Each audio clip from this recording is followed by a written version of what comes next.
통일교의 정치권 로비 의혹을 수사하는 경찰이 김건희 특검을 추가로 압수수색했습니다. 오늘은 구치소에 있는 한학자 총재를 조사할 예정입니다. 내란 특검이 기소한 윤석열 전 대통령의 체포방해 혐의 재판의 1심 선고가 내년 1월 중순에 나옵니다. 윤 전 대통령 측은 내란 재판이 끝날 때까지 선고를 미뤄달라고 했지만 재판부는 받아들이지 않았습니다. 더불어민주당이 위헌 논란이 있었던 내란 전담 재판부 설치법 수정안을 공개했습니다. 국민의힘은 통일교와 민중기, 이른바 쌍특검 법안으로 맞섰습니다. 대규모 개인정보 유출 사태와 관련해 쿠팡 본사에 대한 7차례 압수수색이 끝났습니다. 오늘 국회에선 쿠팡 청문회가 열리는데 김범석 대표는 불출석할 전망입니다. 시청자 여러분 안녕하십니까? 12월 17일 수요일 뉴스타트 1부 시작합니다. 통일교의 정치권 로비 의혹을 수사하는 경찰이 오늘 구치소에 수감된 한학자 총재를 접견 조사합니다. 대대적인 압수수색에 이어 의혹의 정점인 한 총재를 대면 조사하며 속도전에 나선 모습입니다. 부장원 기자가 보도합니다. 경찰은 통일교에 대한 전방위 강제 수사에 나서며 한학자 총재를 뇌물공여와 정치자금법 위반 혐의 피의자로 영장에 적시했습니다. 의혹의 정점으로 한 총재를 지목한 셈입니다. 교단 2인자였던 윤영호 전 세계본부장의 일탈일 뿐이라는 통일교 주장과 달리 한 총재 제거 없이는 의사결정이 이뤄질 수 없다는 게 경찰 판단입니다. 이에 경찰은 구속된 한 총재의 구치소 수용실을 압수수색하며 대면 조사까지 시도했지만 한 총재의 재판 일정으로 무산되자 이틀 만에 다시 접견 조사에 나서기로 했습니다. 지난 10일 정치권 로비 의혹과 관련해 수사에 착수한 뒤 첫 대면 조사로 우선 경찰은 압수한 통일교 내부 보고와 과거 일정 관련 자료 등을 바탕으로 한 총재에게 로비 의혹의 진위를 확인할 계획입니다. 의혹의 발단인 윤 전 본부장은 최근 돈을 주기는커녕 만난 적도 없다고 말을 바꿨는데 경찰이 확보한 통일교 내부 문건에는 윤 전 본부장이 한 총재와 로비 당사자들의 면담을 주선한 것으로 보이는 흔적이 담긴 것으로 전해졌습니다. 경찰은 또 윤 전 본부장이 금품을 건넸다고 진술한 2018년 무렵 통일교 회계 자료 등을 확보했는데 이를 근거로 자금 흐름에 대해서도 조사할 것으로 보입니다. 특히 김건희 특검 수사 당시 발견된 한 총재 개인 금고 속 280억 원이 로비에 쓰였는지가 핵심 쟁점입니다. 앞서 특검은 권성동 국민의힘 의원에게 건네진 1억 원이 한 총재 개인 금고에서 나온 것으로 판단했습니다. 경찰은 금고 속 뭉칫돈이 정치권 로비 자금으로 활용됐을 가능성을 염두에 두고 한 총재에 이어 금고지기와 교단 자금 담당자들도 불러 조사할 계획입니다. YTN 부장원입니다. 내란 특검은 윤석열 전 대통령이 지난해 치러진 22대 총선이 부정선거가 아니었음을 충분히 알았을 거라고 판단했습니다. 오히려 계엄 뒤 입법부를 장악하기 위해 총선을 부정선거로 조작하려 했다는 게 특검의 결론입니다. 이경국 기자입니다. 윤석열 전 대통령은 지난해 비상계엄을 선포한 이유를 설명하며 4월 치러진 총선이 부정선거였을 가능성을 암시했습니다. 민주주의의 핵심인 선거를 관리하는 전산 시스템이 이렇게 엉터리인데 어떻게 국민들이 선거 결과를 신뢰할 수 있겠습니까? 헌법재판소 탄핵심판 과정에서도 같은 주장이 이어졌습니다. 여러 가지 상식적으로 납득이 안 가는 이런 엉터리 투표지들이 이제 많이 남아 있기 때문에 이게 좀 문제가 있겠구나 하는 생각은 제가 해왔고요. 하지만 내란 특검이 수사를 통해 밝힌 진상은 정반대였습니다. 특검은 윤 전 대통령이 22대 총선이 부정선거가 아니었음을 충분히 알았을 거라고 판단했습니다. 국정원과 행정안전부, 감사원 등으로부터 부정선거가 아니라는 보고를 잇따라 받았었다는 겁니다. 오히려 계엄 당시 중앙선관위에 계엄군이 투입됐던 건 총선을 부정선거로 조작하기 위함이었다고 결론지었습니다. 선관위 직원 등을 고문해 총선을 부정선거로 조작하고 이때 당선된 국회의원들의 자격을 문제 삼아 입법부를 장악하려 했다는 게 특검 판단입니다. 특검은 국회를 이끌어갈 우원식 국회의장과 여야 대표에 대한 체포를 시도한 것, 최상목 전 경제부총리에게 비상입법기구 예산 편성을 지시한 건 모두 이 같은 계획의 일환이었다고 봤습니다. 공소유지 체제에 돌입한 내란 특검은 이 같은 비상계엄의 전모를 반영해 법원에 공소장 변경을 요청할 방침입니다. 다만 선고가 늦어지지 않도록 재판 진행 상황에 따라 차분히 진행한다는 계획입니다. YTN 이경국입니다. 윤석열 전 대통령의 체포 방해 혐의 재판 1심 선고가 다음 달에 나올 전망입니다. 서울중앙지방법원은 1심 판결 선고를 기소 이후 6개월 안에 하도록 한 특검법에 따라 다음 달 16일 선고하겠다는 뜻을 밝혔습니다. 윤 전 대통령 측은 내란 우두머리 혐의 사건 결과에 따라 결정될 수 있는 사실을 전제로 선고돼야 하지 않느냐고 주장했습니다.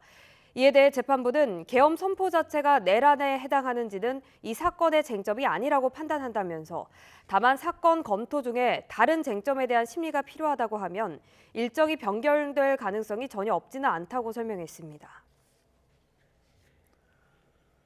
내란 전담 재판부 설치법을 둘러싼 위헌성 논란이 커지자 수기에 들어갔던 더불어민주당이 수정안을 공개했습니다. 2심부터 도입하는 등 위헌 소지를 아예 없애겠다는 게 민주당 주장이지만 국민의힘은 독극물은 덜어내도 독극물이라며 반발했습니다. 황보혜경 기자입니다.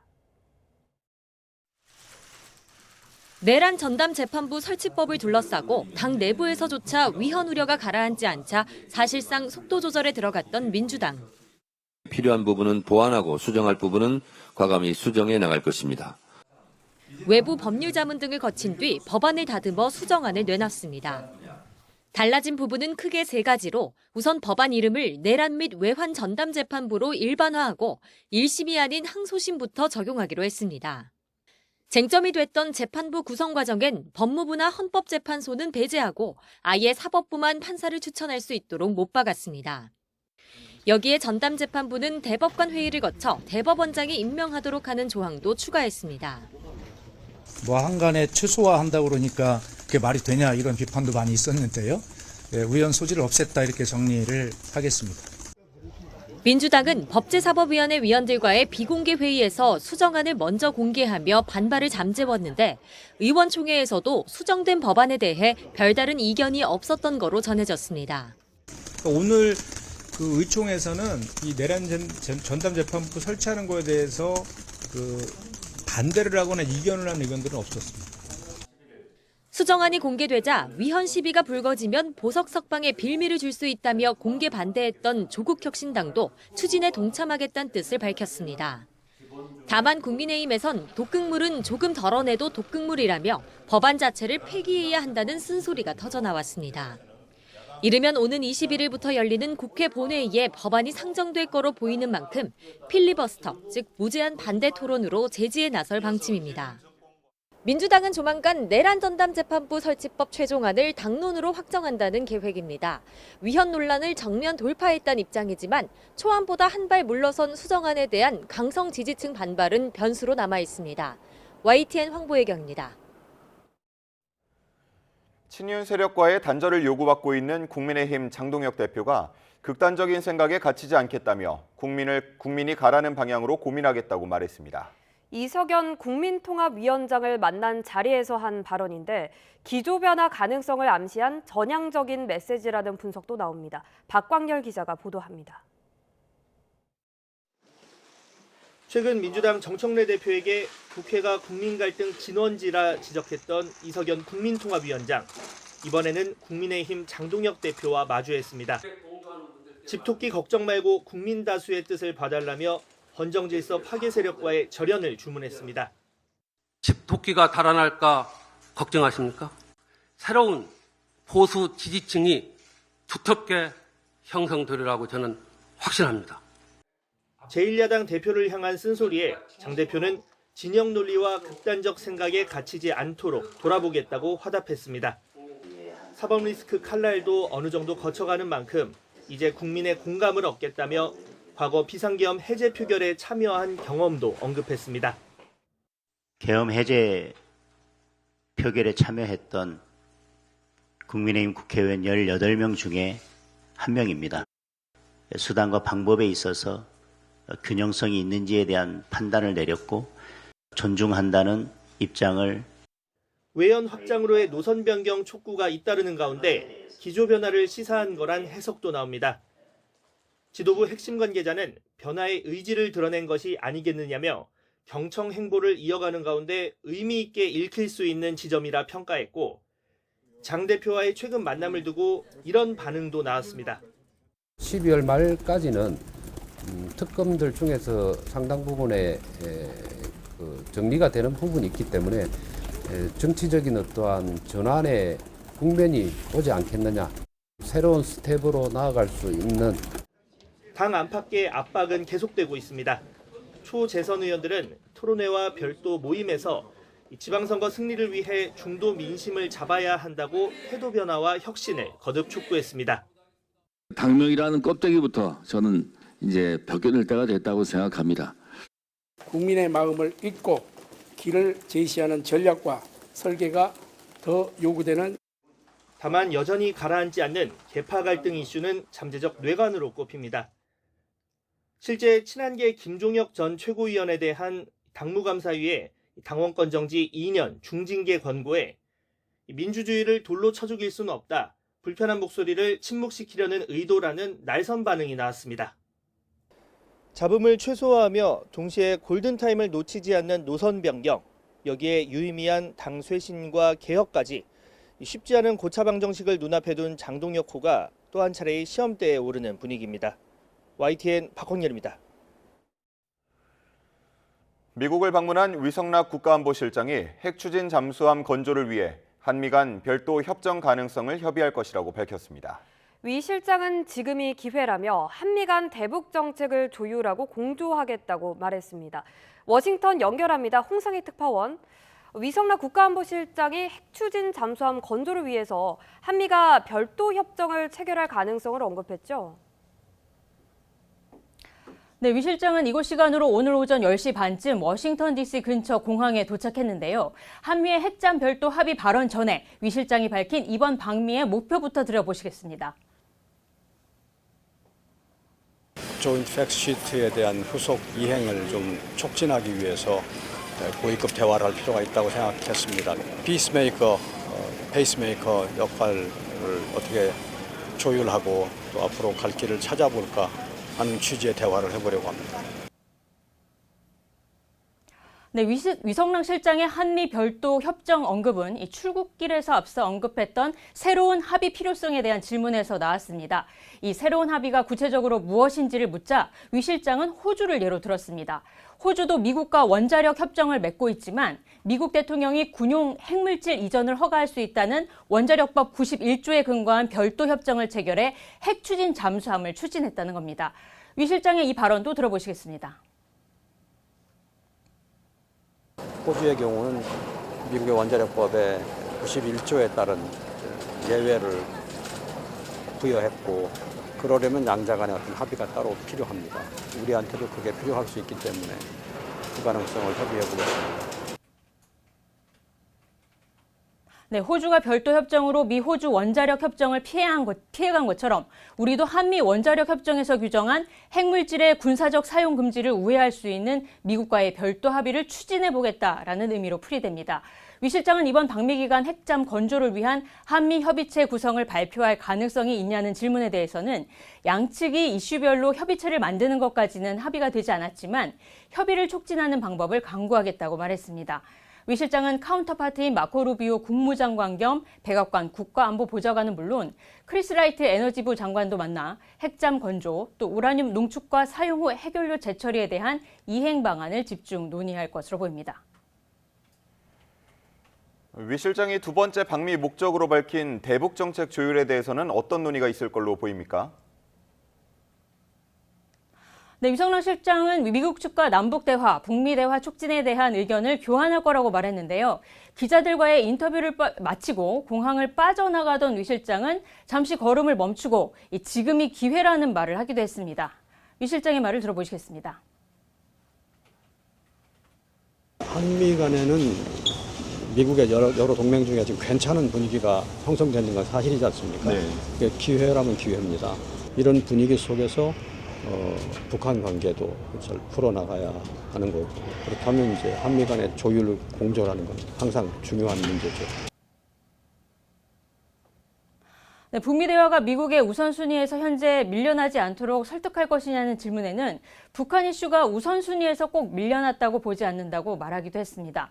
그동안 우리가 한반도 주변 주요국과의 관계 안정에 주력해서 진전이 있었는데 남북 관계는 충분치 않았다면서 이번에 진전을 기해보겠다는 취지라고 설명했습니다. 위 실장은 또 외교부와 통일부가 대북 정책 주도권을 놓고 갈등을 빚었던 것에 대해서는 보통 국가안보회의를 통해서 한미 협의권에 대해 서로 다른 견해를 조율하는데 이번에는 정리된 대로 이행되지 못했다는 취지로 말했습니다. 하지만 통일부가 엇박자를 냈느냐는 질문에는 구체적으로는 말씀드리지 않겠다며 말을 아꼈습니다. 위 실장은 오는 18일까지 워싱턴 DC와 뉴욕에서 백악관과 국무부 또 UN 인사들과 만난 뒤 귀국할 계획입니다. 지금까지 워싱턴에서 전해드렸습니다. 트럼프 행정부의 관세로 미국의 지난달 실업률이 4년 만에 최고 수준으로 올라가며 고용 상황이 악화하고 있습니다. 노동 시장이 흔들리자 미국 경제 핵심인 소비도 타격을 받아 10월 소매 판매 증가율은 5개월 새 최저를 기록했습니다. 뉴욕 연결해 자세한 소식 알아보도록 하겠습니다. 이승윤 특파원, 역대 미국 관세 정책 사례를 보면 물가 인상보다 고용 악화가 더 심각했는데요. 요즘 관세로 실업률이 고공행진을 하고 있다고요?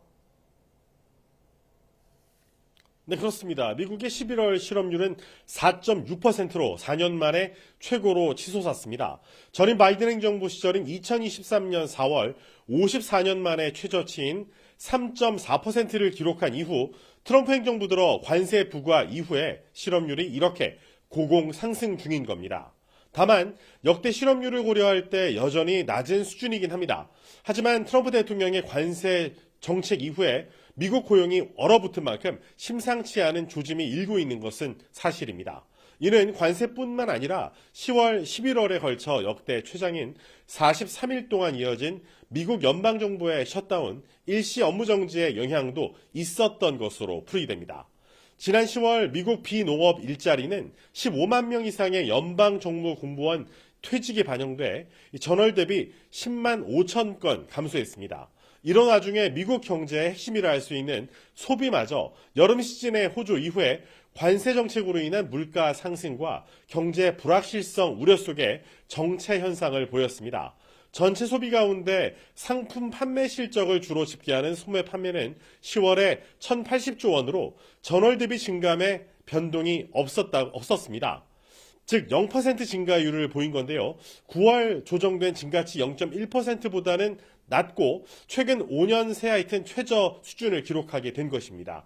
AP통신은 많은 미국 가정이 관세 여파로 식료품과 임대료 등의 물가가 올라서 어려움을 겪으면서 지출을 줄인 상황으로 이해된다고 설명했습니다. 이런 고용과 소비 지표의 약화 속에 뉴욕 증시 3대 지수는 오늘 일제히 하락하고 있습니다. 경제 전문가의 얘기 직접 들어보시죠. With regard to the jobs data, inflation, the stock market is still pricing in a fair amount of uncertainty in terms of some questions are still unanswered, and it's waiting for those answers to find full footing.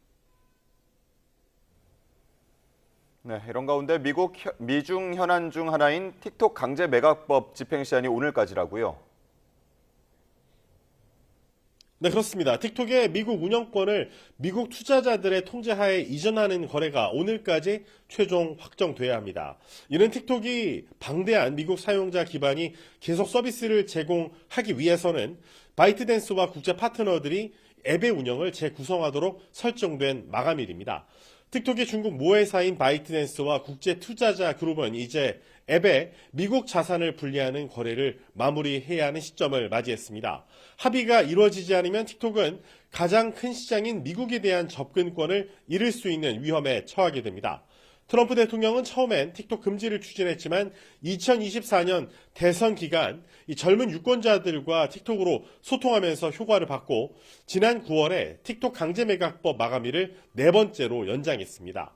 앞서 트럼프 대통령은 미국 투자자들이 틱톡을 인수해 높은 수준의 전문성을 갖고 운영할 것이라고 말했습니다. 특히 거대 기술 기업인 오라클과 레리 앨리슨 경영총괄 회장이 틱톡의 보안과 안전 관리에 주요 역할을 수행할 것으로 예상된다고 언급했습니다. 틱톡의 잠재적 투자자에는 미국의 사모펀드인 실버레이크와 아부다비 국영 펀드인 MGX가 포함됩니다. 미국 정부는 사용자 데이터 보안에 대한 우려를 오랫동안 표명해 왔으며 틱톡은 사용자 개인 정보 보호를 유지하고 있다고 팽팽하게 맞서 왔었는데요. 중국은 양국 당사자들을 만족시키고 중국 법률을 준수하는 해결책을 지지한다는 원론적인 입장을 밝혔습니다. 지금까지 뉴욕에서 YTN 이승윤입니다. 오늘의 주요 경제 일정입니다. 국회 과학기술정보방송통신위원회가 사상 최대 개인정보 유출 사태가 일어난 쿠팡을 상대로 청문회를 엽니다. 유출 경위부터 현 상황, 수습 대책까지 총체적 점검이 이뤄질 예정입니다. 김범석 의장이 출석을 회피하고 있는 가운데 해럴드 로저스 신임 대표가 출석해 입장 표명을 할 예정입니다. 중소벤처기업부가 중소기업의 해외 시장 진출을 지원하기 위해서 수출 바우처 사업과 글로벌 강소기업 1000+ 프로젝트 참여 기업을 오늘부터 다음 달 9일까지 모집합니다. 이번 수출 바우처 사업 1차 모집에서는 2,000개사를 선정할 예정입니다. 글로벌 강소기업 1000+ 프로젝트는 올해 수출액 10만 달러 이상 중소기업 가운데 성장 가능성이 높은 기업을 지정해 수출 지원 기관 20곳과 함께 각종 금융 지원을 우대하는 사업입니다. 국가데이터처가 지난해 육아휴직 통계를 발표합니다. 아빠 육아휴직이 갈수록 늘어나는 흐름을 비롯해 저출산 현상의 단면을 볼 수 있는 통계입니다. 지난 10일 출시 첫날 완판돼 웃돈까지 붙여 팔리고 있는 삼성전자의 화제 휴대전화기, 2번 접는 스마트폰이 재입고됩니다. 삼성전자는 오늘 오전 10시 삼성닷컴에서 트라이폴드 구입 신청을 받습니다. 우리 사회의 희망이자 미래인 청년 세대의 좌절이 커지고 있습니다. 삶에 대한 만족도가 떨어지는 것은 물론 자신이 바라는 미래를 전혀 이룰 수 없다고 보는 경우가 늘고 있습니다. 특히 30대 초반의 자살률은 OECD 1위인 우리나라 전체 자살률보다도 높습니다.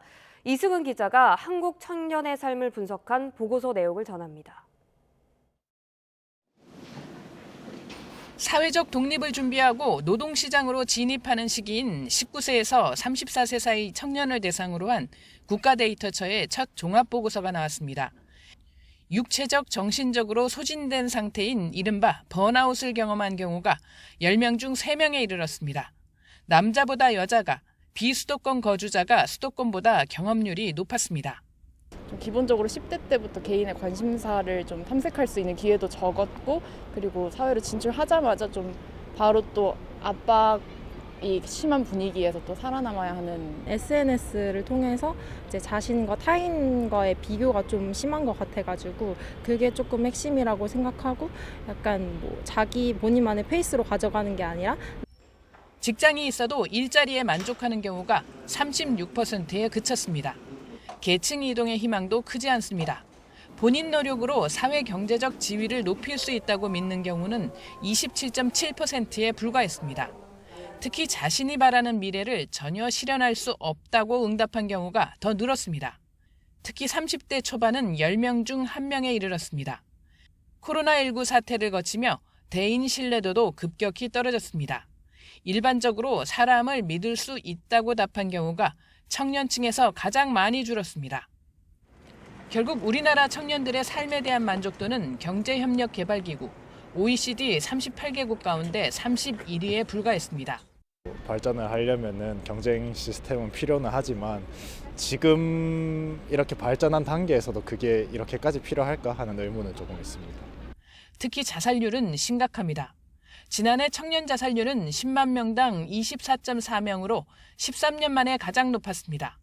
특히 남자의 경우 29.5명으로 OECD 1위인 한국 전체 평균 29.1명을 넘어섰습니다. 혼자 사는 청년은 25.8%로 지난 2000년보다 비중이 4배 늘었습니다. 30살에서 34살 사이 미혼율은 남성이 74.7%, 여성이 58%로 결혼 정년기라는 말이 무색하게 됐습니다. YTN 이승은입니다.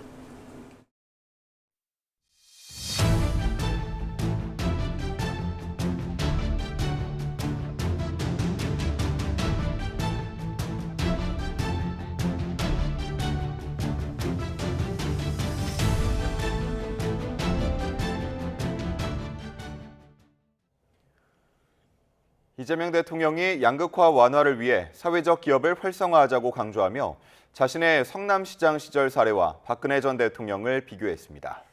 보건복지부 업무보고에서는 응급실 뺑뺑이 해소 방안, 탈모 치료제 건강보험 적용 방안이 논의됐습니다. 홍민기 기자입니다. 국무회의를 주재한 이재명 대통령은 양극화 해소를 위한 해법으로 사회적 경제를 제시했습니다. 양적 성장을 넘어 공정한 성장으로 과감히 전환해야 한다며 활성화 방안을 다방면으로 연구해달라고 당부했습니다. 고용을 늘리는 또는 공익을 확장하는 그런 기업 활동, 경제 활동도 얼마든지 있을 수 있습니다. 그런 걸 우리는 보통 사회경제연대 또는 사회적 경제라고 부릅니다. 그러면서 자신이 성남시장 시절 시민주주기업을 청소대행업체로 선정한 사례를 언급했습니다. 지난 2011년 성남시 청소대행업체로 선정된 나눔환경은 경영진들이 이른바 경기동부연합 관련자로 알려지면서 특혜 의혹으로 검찰 수사를 받았는데 이 대통령은 정작 박근혜 정부는 나눔환경에 현금 지원을 했다며 자신의 과거 발언을 다시 꺼냈습니다. 이재명이 정부이면 박근혜는 고첩이다. 그래서 제가 갑자기 전국적으로 유명해지게 됐는데 이 대통령은 이후 보건복지부 업무보고에서 이른바 응급실 뺑뺑이 문제에 대한 해결책을 별도 보고하라고 정은경 장관에게 지시했습니다. 또 노동과 투자에 대한 보상이 적다면 올려줘야 한다며 의료 수가 인상 가능성을 시사했습니다.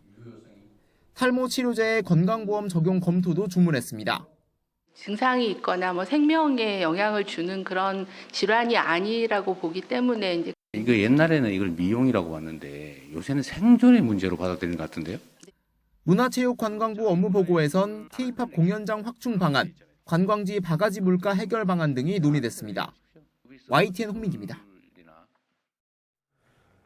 이재명 대통령은 사상 첫 생중계 업무 보고에 대해 정책 과정이 투명하게 검증돼야 정책 신뢰도가 커진다고 강조했습니다. 이 대통령은 어제 정부 세종청사에서 주재한 국무회의에서 생중계 업무 보고에 대한 국민 관심이 매우 높다며 이같이 말했습니다. 이어 공무원들이 익숙하지 않을 수 있지만 집단지성이 모여야 정책에 대한 신뢰도도 커지고 국민 주권이 내실화될 수 있다고 밝혔습니다. 이 대통령은 국무회의 이후 이어진 보건복지부 업무 보고에서도 숫자를 모두 외울 수는 없다며 모르는데 아는 척하는 건 더 나쁜 거라고 강조했습니다. 김종철 방송미디어통신위원회 위원장 후보자 인사청문회에서 여야는 후보자 자질과 역량 등을 두고 공방을 벌였습니다. 더불어민주당은 김 후보자를 적임자로 평가한 반면 국민의힘은 코드 인사라며 깎아내렸는데 정치적 편향성을 두고도 팽팽한 기싸움이 이어졌습니다. 김철희 기자가 보도합니다. 이진숙 방통위 해체와 방미통위 출범을 이끈 민주당은 김종철 초대 위원장 후보자 청문회에서도 적법 절차를 강조했습니다. 방미통위의 전신인 방통위가 윤석열 정권 입맛에 맞는 도구를 만들기 위해 폭주를 반복했다며 해체가 필연적이었다고 목소리를 높였습니다. 공영방송을 정권의 나팔수로 만들고 말겠다는 그 목적으로 대통령이 지명한 이인만으로 무리한 정책들을 많이 의결했고 헌법학자 출신인 김종철 후보자를 두곤 자질과 전문성이 충분하다고 감싸며 충실한 역할을 기대한다고 힘을 실었습니다. 후보자님께서는 이 합의제 중앙행정기관인 방미통위 위원장으로서 적임자다 이런 결론을 저는 내렸습니다. 반면 방미통위 출범 자체를 이진숙 축출작전으로 규정한 국민의힘은 관련법이 위원 판단을 받으면 김 후보자 임명도 정당성을 잃을 거라며 공세를 퍼부었습니다. 또 종편 재승인 심사점수 조작 혐의로 기소된 한상혁 전 방통위원장을 소환해 김 후보자를 이념적으로 편향된 폴리패서로 규정했습니다. 한상혁보다 더하면 더하지 덜하지 않을 것 같다. 재승인을 무기로 길더기리를 할 것이다. 방송 미디어 관련 경력이 부족한 점 역시 언급됐는데 국민의힘은 배우의 김현지 부속실장이 있는 건 아니냐고 대통령실까지 겨냥했습니다. 혹시 대통령실 김현지 제1부속실장한테는 컨펌 받았습니까? 아니 컨펌을 받았으니까 여기 계신 거 아닙니까? 야권이 김 후보자가 과거 헌법재판소의 통합진보당 해산 결정을 비판한 점 등을 문제 삼으며 이념 성향을 집중 추궁하자 여당은 철진한 색깔론이라고 반발하며 고성이 오가기도 했습니다. 헌법재판소가 여기에 해상 결정을 내리는 사안 자체를 그 소수 이게 잘 됐기 때문에 거기에 대한 지지를 하겠다. 법률적이고 학술적인 논쟁을 정략적으로 호도해서 색깔론을 여전히 펼칩니까? 이게 감당이 되겠습니까? 지금 국민 눈높이에? YTN 최대 주주 변경 승인 취소 문제 등도 도마 위에 오른 가운데 김 후보자는 여러 가지를 살펴 검토하겠다며 원칙론을 폈습니다. 위원님들과 수기해서 결정할 사안이기 때문에 법에 따라서 처리할 수 있도록 노력하겠습니다. 이후 국회목 방미통위 위원들에 대해서도 여야가 추천 절차에 돌입할 예정인 가운데 이진숙 전 방통위원장이 제기한 헌법소원과 효력정지 가처분 신청 결과가 앞으로 방미통위 안정화의 최대 변수로 남아 있습니다. YTN 김철입니다. 류희림 전 방송통신심의위원장의 민원 사주 의혹을 수사하는 경찰이 방송미디어통신심의위원회를 압수수색했습니다. 앞서 류 전 위원장의 업무방해 혐의에 대해 무혐의 처분을 내렸던 경찰이 검찰 요청으로 재수사에 나선 건데 이번엔 어떤 판단을 내릴지 주목됩니다. 유서연 기자가 보도합니다. 방송통신미디어심의위원회 위원장실에서 경찰 수사관들이 나옵니다. 류희림 전 방송통신심의위원장의 민원사주 의혹을 재수사하는 경찰이 강제 수사에 나선 겁니다. 류 전 위원장이 사용했던 위원장실과 부속실, 민원팀 서버 등이 압수수색 대상인 것으로 파악됐습니다. 류 전 위원장은 지난 2023년 가족과 지인을 동원해 뉴스타파의 김만배, 신앙림 녹취록 인용 보도를 심의해달라는 민원을 넣도록 사주하고 해당 심의 절차에 참여했다는 의혹을 받았습니다. 또 이를 제보한 직원을 찾기 위해 감사를 벌인 의혹도 제기됐습니다. 이에 시민단체 등이 류 전 위원장을 고발했는데 사건을 수사한 서울 양천경찰서는 지난 7월 민원 사주로 인한 업무방해 혐의에 대해 무혐의 결론을 내렸습니다. 사주가 있었더라도 민원을 낸 당사자가 자발적으로 동조했다면 허위 민원으로 단정하기 어렵다고 본 겁니다. 그러면서 제보자 색출은 불이익 조치에 해당한다며 이해충돌 방지법 위반 혐의만 적용해 검찰에 넘겼습니다. 이런 가운데 서울청 반부패 수사대가 민원사주 의혹을 알린 공익신고자들에 대해 개인정보보호법 위반 혐의가 인정된다고 보고 기소 의견으로 송치하면서 선별적 수사라는 논란이 제기됐습니다. 이후 시민단체가 남부지방검찰청에 민원사주 의혹 재수사 의견서를 제출했고 검찰 요청에 따라 서울청 공공범죄수사대가 류 전 위원장의 업무방해 혐의 재수사에 나선 상황. 이번엔 경찰이 어떤 판단을 내릴지 앞으로 수사에 관심이 쏠립니다. YTN 유서연입니다. 사건 사고 한 줄 뉴스입니다. 수원지방법원은 치매를 앓는 80대 노모를 때려 숨지게 한 혐의를 받는 50대 남성 A씨에게 도주 우려가 있다며 구속영장을 발부했습니다. 서울 노원경찰서는 어제 오전 가게로 찾아가 흉기로 지인을 살해하려 한 혐의로 60대 남성 A씨를 붙잡아 조사하고 있습니다. 서울 강북경찰서는 어제 오전 11시 반쯤 자신이 살던 아파트에 불을 지른 혐의로 70대 여성 A씨를 현행범 체포했습니다. 경기 양평경찰서는 자신이 가르쳤던 지적 장애인 제자들을 속여 수천만 원을 가로챈 혐의로 40대 특수교사 A씨를 구속했다고 밝혔습니다. 방송국 직원 행세를 하면서 지인들에게 17억 원을 가로챈 혐의를 받는 30대에게 징역 4년이 선고됐습니다. 광주 북부경찰서는 새총으로 쇠구슬을 발사해 아파트 등의 유리창을 부순 혐의로 60대 A씨를 불구속 입건했습니다. 지금까지 사건, 사고 한 줄 뉴스였습니다.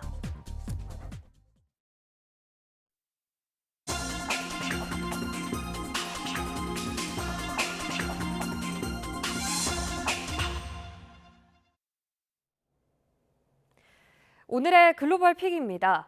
대기 오염이 심각한 인도에서 겨울 안개까지 겹치면서 사고가 잇따르고 있습니다. 고속도로에서 10일 추돌 사고가 나서 10여 명이 목숨을 잃었고 항공편이 무더기로 취소되는가 하면 초등학교는 휴교령을 내렸습니다. 김잔디 기자의 보도입니다.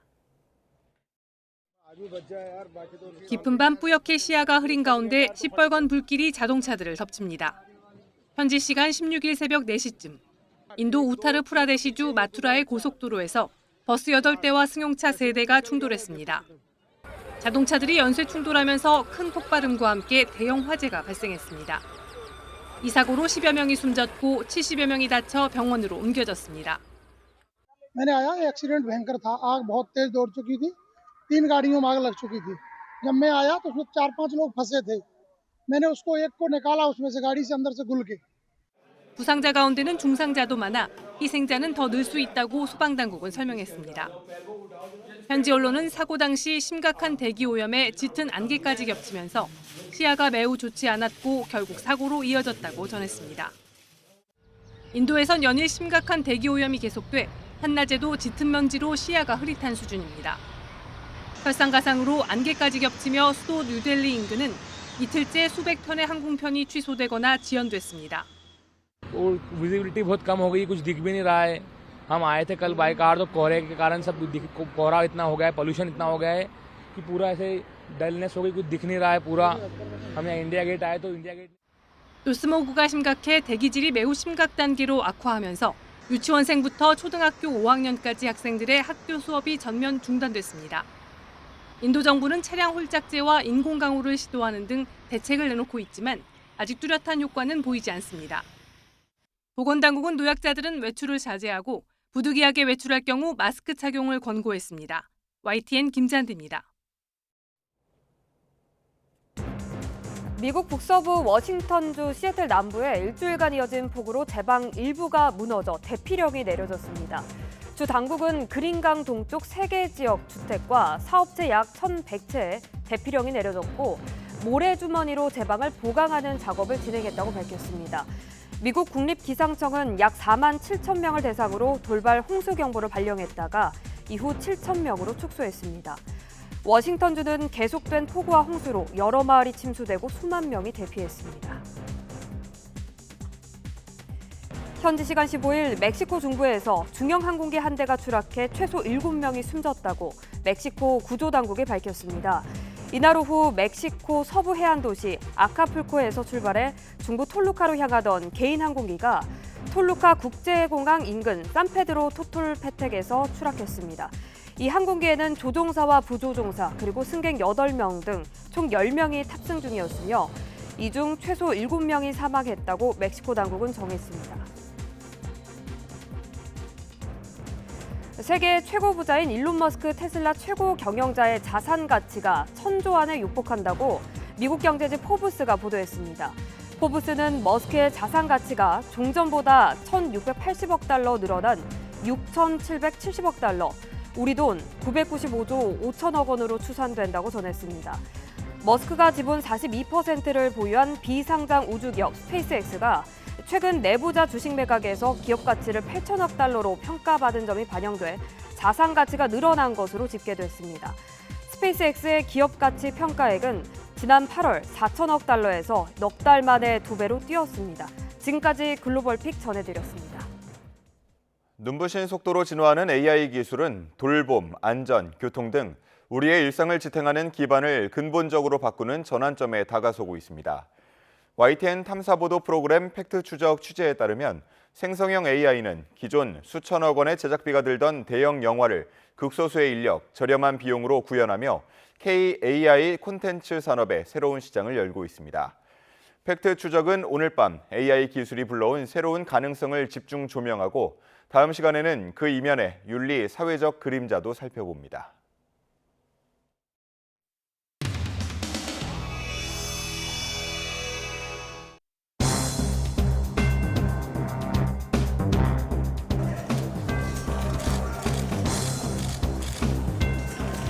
여론조사는 과학의 영역입니다. 말씀드리기도 참 송구합니다.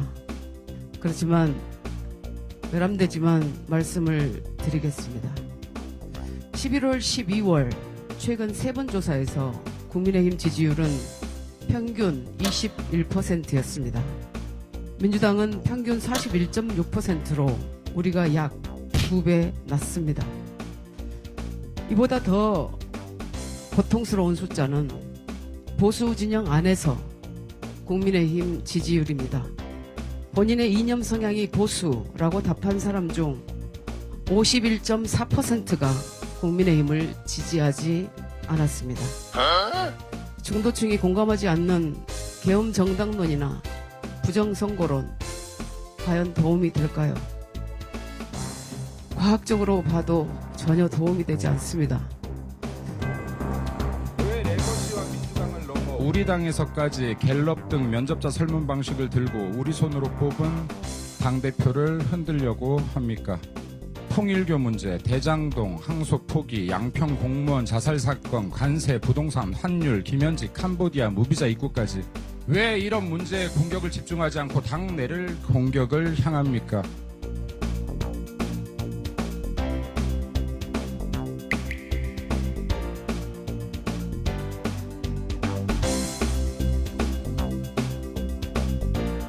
물가, 환율 같은 문제는 관심도 없고 외화 무슨 쇼예요? 어디에요?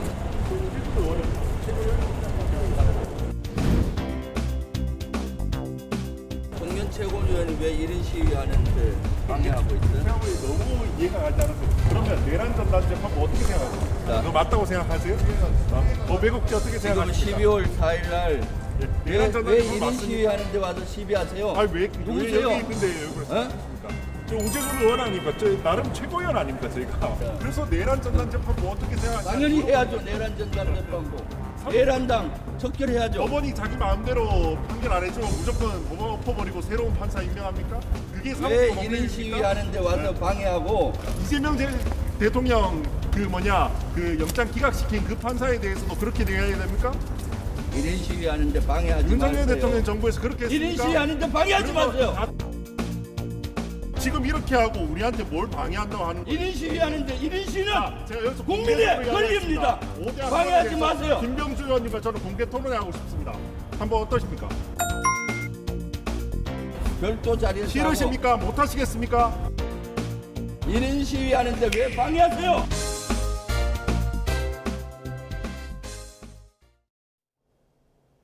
오늘 출근길엔 마스크를 챙기셔야겠습니다. 밤사이 스모그가 유입되면서 공기가 점점 탁해지고 있는데요.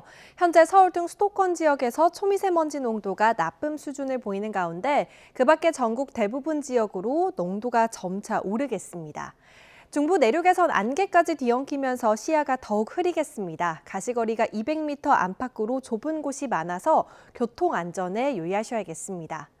오늘 아침까지 충청과 호남, 경북과 제주에서는 약한 비나 빗방울이 떨어지겠고요. 동해안에서는 5mm 안팎의 비가 오겠습니다. 강원 산간과 경북 산간에는 1에서 3cm 안팎의 눈이 쌓이겠습니다. 중부 내륙을 중심으로 눈이 녹았다 어는 곳이 많아서 빙판길을 주의하셔야겠고요. 미세먼지는 오후부터 낮 사이 점차 해소되겠습니다. 오늘도 추위 걱정은 없습니다. 현재 서울 기온이 4.5도 등으로 어제보다 2도 정도 높게 출발하고 있습니다. 낮 기온은 서울 7도, 광주 10도, 부산은 13도까지 오르겠습니다. 날씨였습니다. 이상으로 뉴스타트 1부 마칩니다. 잠시 후 2부가 이어집니다. 시청해주신 여러분 고맙습니다.